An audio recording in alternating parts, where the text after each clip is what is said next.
싶은 교육 채널.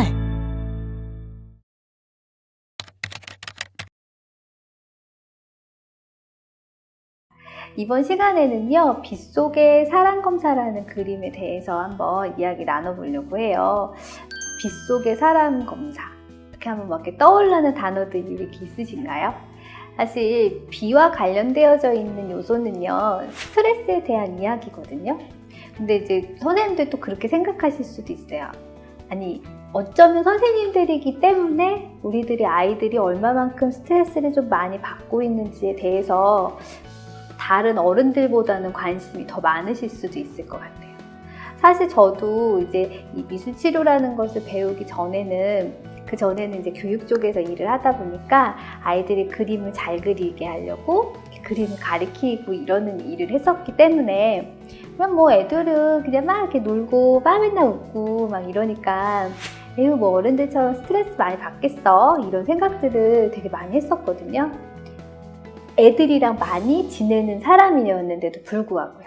근데 이제 치료에 대한 이야기를 이제 제가 좀 배우게 되고, 그리고 저도 개인 상담을 하면서 아이들이 생각보다 본인의 스트레스에 대해서 어른처럼 인지하는 것들도 더 부족하고, 어른이 생각하는 것 이상으로 아이들도 되게 많은 스트레스를 갖고 있다는 걸 되게 많이 알게 됐어요. 그래서 실제로 우리 아이들이 이렇게 웃고 막 밝고 이런 아이들도 이 빗속의 사람 검사를 받다 보면 어머 이 아이의 마음이 이랬나? 어머 내가 여태까지 봤던 이 친구가 알고 보니까 마음속에 참 어려움이 좀 되게 많이 있었구나 라는 거를 이렇게 알게 돼서, 사실은 빗속의 사람 검사는 어떻게 보면은 가족에 대한 이야기보단 개인적으로 갖고 있는 내담자 혹은 우리가 선생님들이 만나는 우리 아이들이죠. 아이들이 겪고 있을 그런 어려움에 대해서 조금 더 면밀히 살펴볼 수 있는 단서가 될 수 있을 것 같아요. 그러니까 뭐 쉽게 말씀드리면 비의 양을 많이 그리는 애들은요, 스트레스를 많이 받고 있는 애들이라고 보시면 돼요. 근데 선생님들이 주제를 이렇게 활동할 때 하나씩 아이들한테 주잖아요. 제시하실 때 비가 오는 상황을 한번 생각해 보자 라고 이야기를 먼저 이렇게 좀 꺼내주시면 좋을 것 같아요. 비가 오는 상황인데, 근데 그 비가 오는 상황에 어떤 아이들은 비가 조금 오는 걸로 느낄 수도 있고요. 그리고 어떤 아이들은 비가 막 폭우처럼 막 오는 걸로 머릿속으로 생각할 수도 있고요.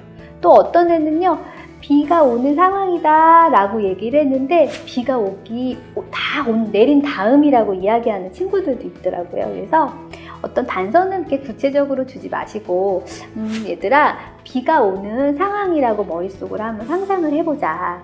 그랬을 때 그 빗속에 사람이 있어. 그 사람을 너희들은 어떻게 그리겠니? 라고 이야기를 해주시면 될 것 같아요. 그럼 아이들이 이제 본인 식으로 그리겠죠? 근데 여기서도 이제 부탁해야 할 것은 사람의 모습을 어떻게 해요? 막대 사람, 졸라맨의 형식이나 어떤 이제 막 캐릭터에서 봤던 캐릭터를 갖다 옮겨 놓는 것이 아니라 내가 그릴 수 있는 최대한의 사람의 모습인 거죠. 그렇게 해서 표현을 할 수 있게끔 선생님들이 조금 이렇게 제안을 해주시면 좋을 것 같아요. 그러면 아이들이 수많은 모습으로 그림을 그려놓을 거예요. 그럼 스트레스를 많이 받고 있는 거잖아요, 지금 상황에서. 근데 스트레스가 없는 생활은 있을까요? 그렇지 않은 것 같아요. 어른이든 아이든 스트레스는 어떤 상황에서 자꾸 일어나요. 왜냐면 우리는 갈등하는 존재거든요. 이거를 선택할까? 이거를 선택할 거에 대해서 갈등해요, 항상. 슈퍼에 가서도 이 아이스크림 사 먹을까? 저 아이스크림 사 먹을까? 여기에서 이렇게 막 갈등하는 것처럼 우리는 어떠한 그 동물들이 할 수 없는 행동을 하죠. 어리거나 아니면 나이가 많거나 항상 갈등을 하기 때문에 그 상황에서는 계속적인 스트레스가 올 수밖에 없는 것 같아요. 그러면 이 빗속의 사람 검사라는 것은 스트레스를 받고 있는지 안 받고 있는지를 가지고 비의 양으로 추측할 수 있는 면이 하나가 있고요. 스트레스를 받고 있다면 그것을 어떻게 대처하는 양식을 내 스스로가 갖고 있는지를 또 하나 살펴보는 거예요. 그러면 스트레스를 받고 있는데 어떤 사람은 받고 있어도 본인이 이렇게 들어와 있는 스트레스를 어떻게 해요? 자신만의 방식 또는 자기가 스트레스를 날려보낼 수 있는 어떠한 대체적인 양식을 써서 스트레스를 이렇게 좀 발산시키겠죠. 근데 어떤 사람은 어떠냐면 스트레스가 막 와요, 나한테. 그럴 때 그냥 오세요 하고서 그냥 이렇게 막고 있는 경우들도 있어요. 그렇다 보면 스트레스를 계속적으로 받다 보면 어때요? 그러면 우울이 오고요. 우울이 오면 또 어때요? 에너지가 없기 때문에 생활을 하는데 너무 힘들어져요. 그래서 그렇게 되기 전까지 자기가 어떠한 갈등 상황에서 올 수 있는 여러 가지 스트레스를 대처하는 방식을 이것을 통해서 만들어 나가기도 하고, 좀 올바르지 않은 대처법이라면 조금은 좀 더 훌륭한 방법으로 스트레스를 좀 발산할 수 있는 것들을 키워나갈 수 있는 계기를 만드는 거예요. 그 빗속의 사랑 검사를 그러면 어떻게 이제 알아볼 수 있느냐면요. 우선은 비의 양으로 그 스트레스 양을 보는 거라고 말씀드렸잖아요. 그러면은 양식을, 스트레스가 왔을 때 내 나름의 양식으로 대처하고 있는 방식은 어떤 상징물로 볼 수 있느냐면요. 비를 가려주는 것들이에요. 그럼 그 비를 가려줄 수 있는 게 뭐가 있을까요? 일단 우리는 비가 오면 뭘 하죠? 우산을 쓰잖아요. 우산을 쓰는 거예요, 우산을. 우산을 쓰는데요, 이게 많은 양식으로 보여져요. 제가 오늘 우산을 딱 정말 갖고 와서 보여드렸다면 더 좋았을 것을. 제가 이게 손으로 하는 걸 보고서는 그림이 어떻게 그려질지 한번 생각을 해보세요.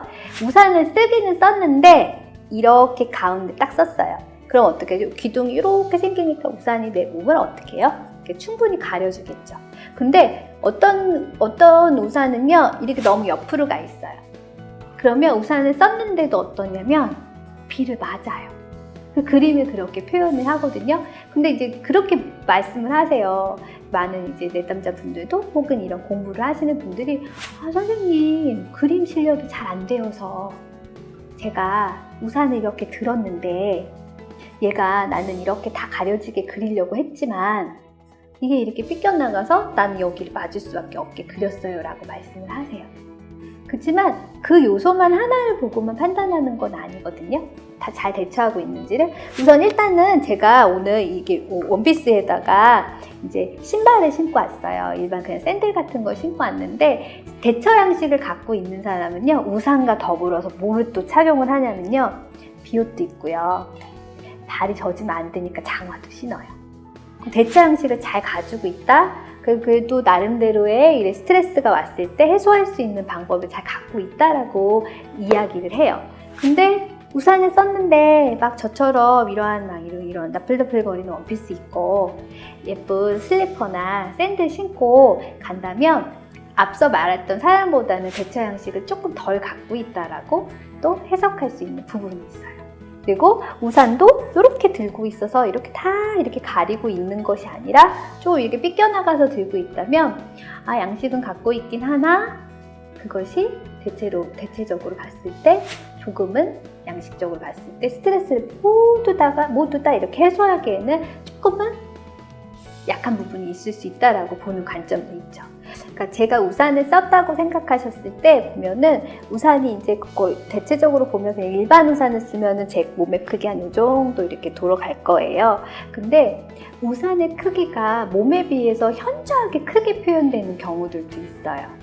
근데 그럴 때 내담자들을 조금 살펴보니까, 그러니까 제가 임상에서 이렇게 좀 만나봤던 분들을 한번 살펴보니까, 그런 분들은 대체적으로 보면 다가오지 않을 것에 대한 걱정에 대한 스트레스에 대한 대비가 너무 커서 그것에 대해서 또 하나의 또 스트레스와 걱정거리를 막 갖고 계시는 분들이 이렇게 좀 있으시더라고요. 그렇다면 그런 요소들을 본다고 하면 사실 그건 불안적인 요소일 수 있거든요. 대비를 하는 건데 스트레스가 아직 오지 않았잖아요. 걱정거리가 아직 안 왔는데 너무 크게 대비하고 있는 것들도 우리가 이 빗속의 사랑 검사라는 것을 통해서 또 하나 내담자들이 본인의 지금 현재 상황을 인식하는 데 또 도움이 될 수 있는 부분들도 있더라고요. 그래서 우산을 썼다고 해서 대처 양식을 잘 갖고 있구나 이렇게 보는 것이 아니라, 정말 갖고 있는 그 대처 양식이라는 것이 이 내담자로 하여금 스트레스를 진짜 온전히 잘 이렇게 해소할 수 있는 방법으로 갖고 있는지에 대한 면밀한 이런 것들이 좀 관찰되어져야 된다고 생각해요. 그리고 이제 보면은 비의 양뿐만 아니라 다른 요소들로 하여금 우울감을 갖고 있거나 스트레스를 갖고 있는 것들도 살펴볼 수 있는데요. 일단은 비의 양이 될 수 있고요. 비의 세기가 될 수가 있어요. 그러니까 비의 세기는 우리가 실제적으로 그림을 통해서 알 수 있는 거는요. 비가 일자로 오냐, 사선으로 오냐, 이렇게 폭우처럼 오느냐의 표현법으로 알 수 있는데요. 세기적인 표현을 보면 수직으로 이렇게 떨어지는 그런 것들도 세기를 표현하기도 하지만 바람이 불면 어때요? 실제로 이렇게 막 들어오죠. 비가 흩날리면서. 그래서 우산을 쓰고 있지만 어때요? 어느 날 우리 실제로 그렇잖아요. 바람을 막 갖고 있는 세기가 강한 그런 비들은 우산을 쓰고 있어도 막 들어온단 말이에요. 그것은 어떤 이야기를 하는 거냐면 이 내담자가 대처 양식을 갖고 있음에도 불구하고 현재의 상황은 이 내담자라고 하여금 굉장히 많은 스트레스를 유발할 수 있는 환경적인 요소를 갖고 있구나라고 우리가 볼 수 있겠죠. 세기면도 그럴 수 있고요. 그리고 접촉되어져 있는, 그러니까 비와 사람과의 접촉되어져 있는 부분들. 예전에 갑자기 불현듯 생각나는데요. 어떤 아이가 저하고 같이 내담하는 친구였었는데 그 친구가 그림이 어땠냐면 장화도 신고 있었고요. 그리고 비옷도 입고 있었어요. 비옷은 또 이렇게 얼굴을 다 가릴 수 있을 만큼 이렇게 하고 있었는데 이 아이가 본인을 그냥 그 공간에, 비가 오는 공간에 쪼그린 아이로 표현을 한 거예요. 웅크리고 있는 자기를 표현을 했더라고요. 근데 비는 양은 많진 않았지만 이 아이가 몸도 피지 못하고 사실은 장화도 신고 있고 옷도 비옷도 입고 있다면 빨리 비가 오는 공간이 아니라 비가 안 오는 공간으로 이렇게 어때요? 피해 갈 수도 있는데도 불구하고 모든 거를 장착하고 있는데 움직이지 못하고 웅크리고 있는 이 아이를 제가 만난 적이 있었는데 그럴 때는 네가 갖고 있는 대처 양식이 어떤 것들이 있는지를 자꾸 개발할 수 있도록 그러니까는 이렇게 좀 위축되고 계속 에너지가 없이 있을 때는 위축되지 않을 수 있도록 장점을 부각시켜 준다거나 이 아이가 갖고 있는 내면적인 갈등의 요소에서 짐을 좀 덜어놓을 수 있는 작업을 우리 선생님이 해줄 수도 있고 아이들이 조별 작업을 하면서 친구들이랑도 할 수 있고요. 그러면서 내가 갖고 있는 대처 양식을 좀 긍정적으로 효과적으로 쓸 수 있게끔 해주는 것도 이제 빛 속의 사랑 검사가 좀 더 크게 보는 목표라고 볼 수 있겠죠. 그리고 인물화가 그려져 있는 것이기 때문에 어떠냐면 인물화 검사랑 굉장히 상징 해석을 하는데 되게 유사한 것들이 많아요. 비가 오고 있는 표정, 빛 속에 있는 사람의 표정, 행동하고 있는 행동들, 얼마나 유머러스하게 막 이렇게 행동을 하고 있는 것들도 볼 수가 있겠죠. 간혹가다 그러기도 해요. 예전에 본인의 어릴 때를 추억하면서 이렇게 얘기하시는 분들도 계시더라고요. 저는 비가 올 때 슬리퍼를 신고 빗속을 막 뛰어다니셨대요. 근데 그게 너무너무 딱 어렸을 때 즐거워서 그것에 대한 표현을 현재에 와서 한번 해봤어요 라고 하시는 내담자 분들도 만난 적이 있었거든요. 그렇다고 한다면은 그분에게 있어서의 이 어떤 스트레스와 스트레스의 그 대처 양식에 대한 살펴보았을 때 이분은 어떻게 보면은 긍정적으로 무언가를 또 이렇게 표현하고 긍정적으로 스트레스를 해소하려고 막 하다 보았는데 어때요? 빗속에 아무것도 이렇게 대체 양식을 갖지 않고 활동을 막 하다 보면 가끔 어떻기도 해요. 감기가 걸릴 수도 있거든요. 그럼 이분하고는 그렇게 접근을 해나가시면 돼요. 씩씩하게 밝게 활동적으로 하고 있지만 오히려 그런 것이 어떠한 스트레스가 오는 상황에 있었을 때 나를 또 하나 그 과정을 지나고 났을 때 힘듦을 줄 수도 있지 않을까요? 라는 거죠. 그래서 그렇게 작업을 하면서 어떻게 보면은 내담자가 평소에 자기에게 느끼지 못했던 그런 스트레스의 양을 또 한번 살펴보고, 그리고 그런 것들을 통해서 내담자가 본인 스스로가 갖고 있는 대처 양식이 효과적으로 내가 지금 잘 활용을 하고 있는지 없는지를 살펴보는 게 사실은 여기에서 가장 큰 것이라고 보시면 될 것 같아요. 그리고 비 말고도, 비의 양 말고도, 비는 그리지 않았는데 우울이라든가 스트레스에 대한 이야기를 또 이렇게 좀 보여줄 수 있는 상징을 갖고 있는 요소들이 있는데요. 구름의 수를 좀 보시면 좋을 것 같아요. 구름이 전혀 없을 수도 있고요. 비는 막 내리지 않는데 그 구름이 막 이렇게 등장을 하는 거죠. 그림 안에서 하나가 나오는 분이 있고, 두 개가 나오는 분이 있고, 세 개 이상 나오는 분들이 있겠죠. 그리고 구름을 작게 그리는 분도 있겠지만 면적을 되게 크게 해서 위에 이제 상단에 이렇게 다 구름이 다 이렇게 포진하고 있는 상태로 그려놓는다면 그 구름은 언젠가는 비로 막 또 내리게 될 거란 말이에요. 그래서 그런 것들도 스트레스의 양과 연관성이 있고요. 바닥에는 뭐가 있을 수 있냐면 웅덩이예요. 그러니까 웅덩이라 그러면 우리가 쉽게 말하면 이렇게 물 모양으로 이렇게 만들어서 그것을 곳곳에다 이렇게 좀 놔두는 경향들이 있는데, 그것을 가지고도 스트레스 양을 우리가 추측할 수 있는 방법이 있거든요.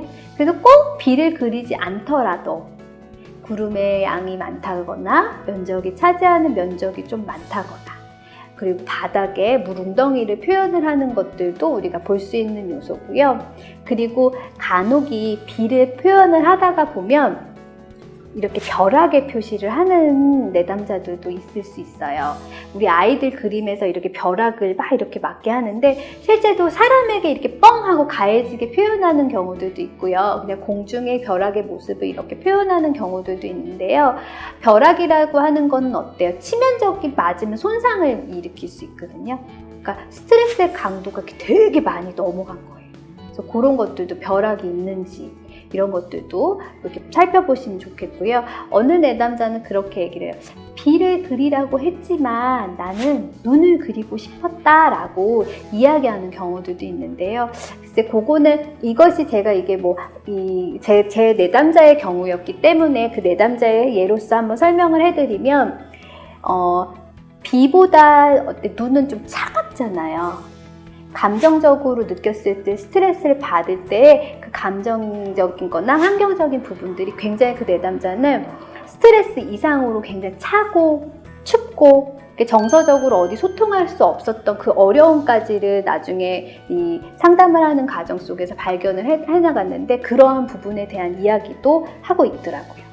그래서 그러한 부분으로 봐주시면 좋을 것 같고요. 대처 양식으로 볼 수 있는 게 꼭 우산하고 장화하고 또 비옷 같은 걸로 또 볼 수 있겠지만, 나무 혹은 처마 밑에 잠깐 이렇게 들어가서 기다리는 것도 대처 양식을 가지고 있다라고 볼 수 있겠어요. 대신에 조금은 덜 능동적이죠.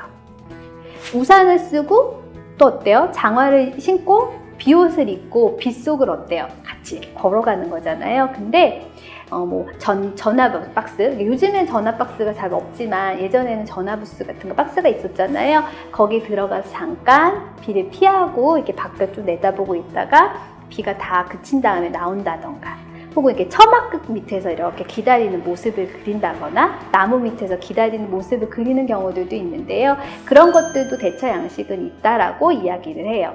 하지만 앞서 말씀드렸던 우산이나 비옷이나 장화를 신고 빗속에서 이렇게 있는 것보다는 조금 대처하는 부분에 있어서는 좀 약할 수 있다라는 거. 그리고 예를 들어서 이렇게 표현하시는 분들도 있어요. 자동차 안에서 이렇게 안에서 앉아있는 분들, 그리고 커피숍 안에서 이렇게 테라스 비 오는 장면을 이렇게 보는 그런 광경을 이렇게 그리는 분들도 계시는데, 그리고 동굴로 숨었다라고 얘기하시는 분들도 제가 만났었거든요. 동물로 숨었다. 지금 보세요. 자동차 안, 카페 안에서의 이런 비 오는 광경을 보는 것, 그리고 동굴로 피하는 것은요, 이거는 회피성의 일종이라고 보시면 될 것 같아요. 어떤 갈등 상황이나 스트레스가 막 이렇게 왔을 때 적극적으로 무언가 이렇게 해결하려고 하는 것이 아니라 자동차 안에 있는 사람은 어때요? 비가 오는 게 싫으면 비가 안 오는 공간으로 어떻죠? 자동차라는 물리적인 내가 이제 조금만 하는 어떤 기댈 수 있는 대상으로 하여금 다른 곳으로 옮겨갈 수 있는 것. 그리고 비가 오는 이제 되게 대치적이잖아요. 밖에서 다 비가 오고 있는데 나는 현재 커피숍 안에서 굉장히 여유롭게 커피를 마시면서 비가 오는 모습을 이렇게 보고 있는 거죠. 그런 모습들. 그리고 비가 오는 것을 피해서 동굴로 막 이렇게 숨어 들어가는 부분들은 실제로 봤을 때는 회피의 가능성이 좀 많이 있을 수 있다.